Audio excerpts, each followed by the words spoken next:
এই একটি দীর্ঘ আন্দোলনের পরে আপনারা জানেন যে দীর্ঘদিন এখানে স্থবিরতা বিরাজমান ছিল, সেখান থেকে উত্তরণ ঘটিয়ে আমরা জনগণের সকল দৈনন্দিন এবং জরুরি সেবার কার্যক্রম পুনর্দমে চালু করেছি। এবং এই চালু করতে গিয়ে আমাদেরকে নানা ধরনের বাধা বিপত্তি বিঘ্ন সৃষ্টি করা হয়েছিল। যাই হোক, সকল কিছু অতিক্রম করে গত 2 দিন যাবৎ সেবাদান কার্যক্রম চলমান আছে। জনমনে একটা স্বস্তি নেমে এসেছে, জনগণ খুশি আছে, তারা স্বস্তিতে তাদের সেবা নেয়ার জন্য নগর ভবনে যাচ্ছিল। এই যে জনগণ যে খুশি এবং স্বস্তিতে তাদের সেবা নিচ্ছিল, এই কার্যক্রমটি আমাদের যারা প্রতিপক্ষ তাদের কাছে এটি ভালো লাগে না। তারা একটি ষড়যন্ত্র করেছে। সেই ষড়যন্ত্রটি হচ্ছে, আজকে আপনারা জানেন যে বিগত সময়গুলোতে আন্দোলনের দিনগুলোতে একটি ব্যাপক পরিমাণের জনগণ সেখানে নগর ভবনে অবস্থান করেছে এবং অবস্থান করার মাধ্যমে তাদের কর্মসূচি পালন করেছে। কিন্তু বিগত 2 দিন যাবৎ এই ধরনের কোনো জনসমাগম তারা করেন নাই, যাতে করে জনগণ নির্বিঘ্নে তাদের সেবাটি নিতে পারে। এইটির সুযোগ কাজে লাগিয়ে আজকে সকালে ঠিক কয়টার সময় আমি বলতে পারবো না, নগর ভবনে একদল স্বৈরাচারের দোসর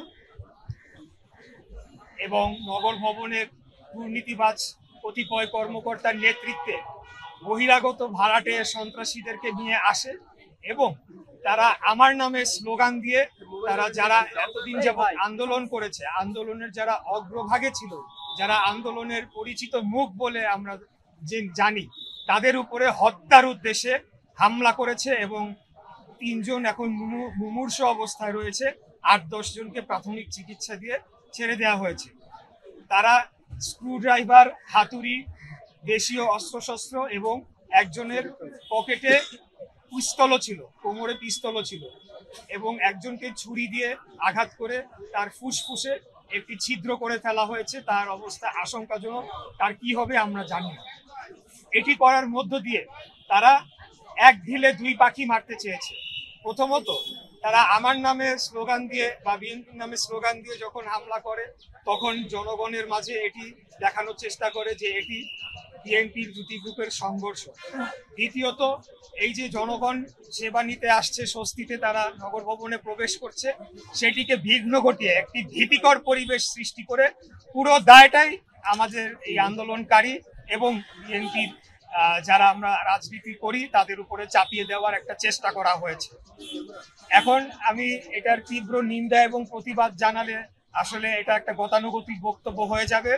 আমি বলবো যে দ্রুততম সময় এই যে যারা হামলা করেছে তাদের সিসিটিভি ফুটেজ রয়েছে, নগর ভবনের সিসিটিভিতে ধরা পড়েছে, বিভিন্ন গণমাধ্যমের ক্যামেরায় তাদের ছবি এসেছে এবং মোবাইলের ফুটেজও রয়েছে। এগুলোকে পুঙ্খানুপুঙ্খভাবে পর্যালোচনা করে এই হামলাকারীদেরকে দ্রুততম সময়ের মধ্যে গ্রেফতার করতে হবে এবং তাদেরকে আইনের আওতায় এনে তাদেরকে বিচারের মুখোমুখি করে তাদেরকে সর্বোচ্চ শাস্তি নিশ্চিত না করা পর্যন্ত আমরা থামবো না।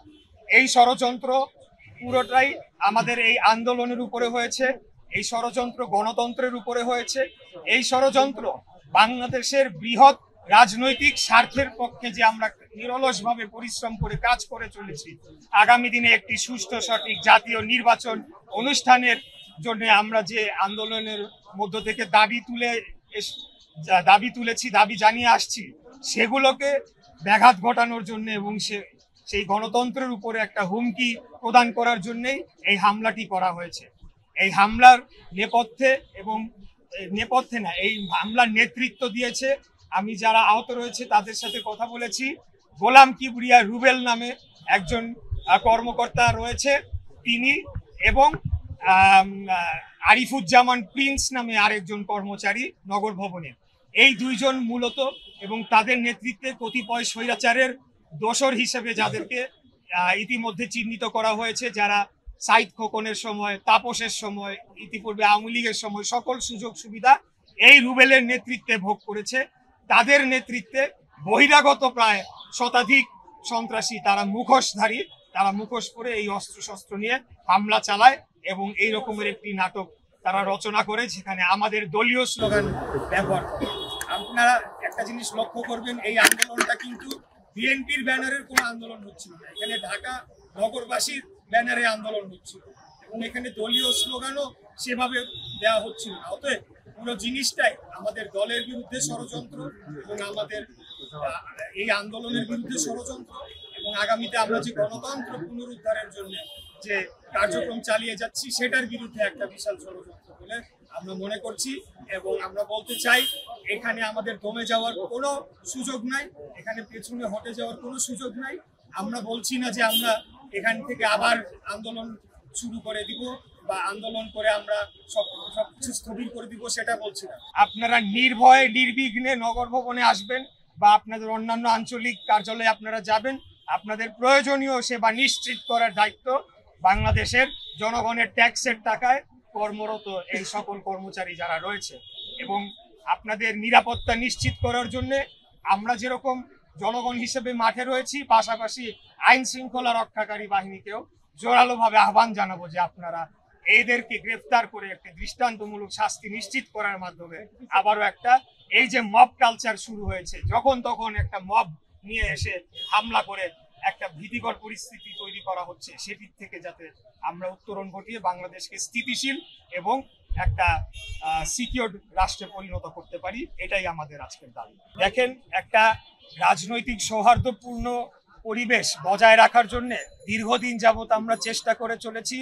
আমরা যথেষ্ট ধৈর্য ধরেছি, অত্যন্ত ধৈর্য সহকারে এই সরকার যে শুরু থেকেই বাংলাদেশের সংবিধান লঙ্ঘন করেছে, মহামান্য সুপ্রিম কোর্টের আদালতকে অবমাননা করে চলেছে, জনগণকে বৃদ্ধাঙ্গুলি দেখিয়েছে, আমাদেরকে মানুষের মতো মানুষ মনে করে নাই, তারা আমাদেরকে এক শ্রেণীর মানে পশুর মতো আচরণ করেছে।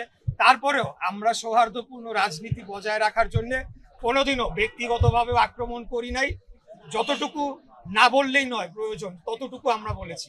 তবে আজকে যে অভিযোগটি উঠেছে এটি অবশ্যই, এটির পেছনে সত্যতা রয়েছে। যার নাম বললাম গোলাম কিবরিয়া রুবেল, সে বর্তমানে যে যিনি আপনি বললেন যে স্থানীয় সরকার উপদেষ্টা, তার সাথে ঘনিষ্ঠভাবে চলাফেরার তার যথেষ্ট প্রমাণাদি রয়েছে। তার গাড়িতে করেও সে ঘোরাফেরা করতো বলে আমরা জানতে পেরেছি এবং বিশ্বস্ত সূত্রেই জানতে পেরেছি। এবং সে যে বিভাগে কর্মরত ছিল, নির্বাহী প্রকৌশলী বিভাগ, সেখান থেকে সকল প্রকারের দুর্নীতি, লুটপাট, সকল প্রকারের টেন্ডারবাজি, ভাগাভাগি সবকিছু সেখান থেকে করা হতো। এবং সেই ভাগগুলা এই যে আপনার নতুন যারা এখন বৈষম্য বিরোধী ছাত্র আন্দোলনের নামে যারা বিভিন্ন সরকারি অফিসে গিয়ে টেন্ডারবাজি করছে, তাদের সাথে ভাগাভাগি করে তার অবস্থানটি সে ঠিক রেখেছিল।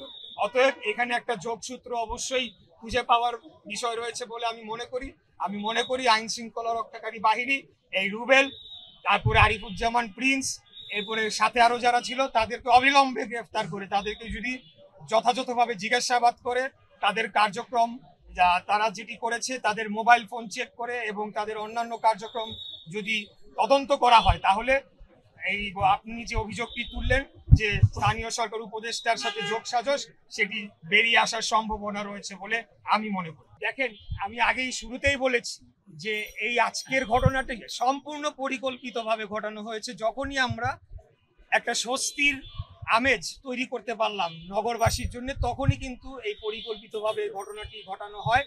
এবং এখানে যে একজন দুজনকে ব্যবহার করা হয়েছে, তারা অতীতে অনেক আগে কোনো এক সময় তারা নিজেদেরকে শ্রমিক দলের পরিচয় দিত, কিন্তু আমার সাথে ঢাকা মহানগর দক্ষিণ শ্রমিক দলের আহ্বায়ক জনাব সুমন ভূঁইয়া রয়েছেন এবং কেন্দ্রীয় শ্রমিক দলের সাথে আমি এই বিষয়ে বহু আগে আমি নিশ্চিত হয়েছি। এখানে একটি মাত্র কমিটি রয়েছে, এর বাইরে যারাই শ্রমিক দলের পরিচয় দিচ্ছে তারা আসলে 5 তারিখের পরে যারা ভোল পাল্টে বিএনপির ব্যানার ব্যবহার করে, বিএনপির নাম ব্যবহার করে বিভিন্ন জায়গায় চাঁদাবাজি, লুটপাট, অন্যায় অত্যাচার করে চলেছে, সেই শ্রেণীরই অংশ এরা। এই যে রুবেল নামের যে ব্যক্তি রয়েছে, সে ইদানিং পরিচয় দিত সে ছাত্র দল বা বিএনপির লোক, তার আগে সে তাপসের অত্যন্ত ঘনিষ্ঠ লোক ছিল এবং তাপসের সাথে তার মেলামেশা, তার ছবি, তার লেনদেন, এই বিষয়ে সবার কারোরই অজানা নাই এবং দুদকেও তার বিরুদ্ধে অভিযোগ চলমান রয়েছে, তদন্তনাধীন রয়েছে। তার আগে সাইদ খোকনের সময় সেখানেও সে অত্যন্ত ঘনিষ্ঠজন ছিল, মেয়রের একেবারে কাছের লোক ছিল, সে বিভিন্ন ভাগ বাটোয়ারার সাথে সে যুক্ত ছিল, সেটি সে পরিচালনা করত। অতএব এইসব সুবিধাভোগী যারা রয়েছে তারা আজকে এইভাবেই পরিকল্পনা করে এসেছে যাতে সাথে সাথে গণমাধ্যমে একটা বিভ্রান্তিকর খবর যায়। এবং আপনারা জানেন আজকে হচ্ছে ফটো কার্ডের যুগ, ফেসবুকে মানে সাথে সাথে ফটো কার্ডে চলে আসলো যে বিএনপির 2 গ্রুপ, ইশরাকের 2 গ্রুপ। এই ধরনের অপপ্রচারের আমরা তীব্র নিন্দা জানাচ্ছি। আমরা মনে করি এই যে মিডিয়ার ভেতরে এখনো স্বৈরাচারের দোসররা বিভিন্ন স্থানে এখনো তারা ঘাপটি মেরে লুকিয়ে রয়েছে এবং তারাই তাদেরকে সহযোগিতা করছে। আমরা তাদেরকেও দ্রুততম সময় চিহ্নিত করে ওই সকল স্থান থেকে অপসারণ করার জোরালো দাবি জানাচ্ছি। কারণ এখানে তারা যে কাজটি করছে তারা জনগণকে বিভ্রান্ত করছে এবং পুরো দায়টাই বিএনপির উপরে চাপানো হয়েছে, যেটি আমাদের ইতিপূর্বে আপনারা শুনেছেন আমাদের ভারপ্রাপ্ত চেয়ারম্যান বলেছে বিএনপিকে একটা মিডিয়া ট্রায়ালের মুখোমুখি করা হচ্ছে নির্বাচনের আগে যাতে বিতর্কিত করা যায়। যেটি আমি বলেছি যে এক ঢিলে 2 পাখি মারা হচ্ছে, আন্দোলনের উপরে একটা হামলা আসছে, আন্দোলনকারীরা যাতে মনোবল হারিয়ে ফেলে আর কোনোদিন আন্দোলনে না আসে সেই চেষ্টা করা হয়েছে এবং পুরো দায়টা আমাদের উপরে অথবা বিএনপির উপরে চাপানোর একটা চেষ্টা করা হয়েছে। এরা কোনো বিএনপির লোক না, এরা ক্রিমিনাল, এরা ফৌজদারি অপরাধী, এরা সন্ত্রাসী। এদেরকে অবিলম্বে দ্রুততম সময়ে গ্রেফতার করে আইনের আওতায় আনতে হবে।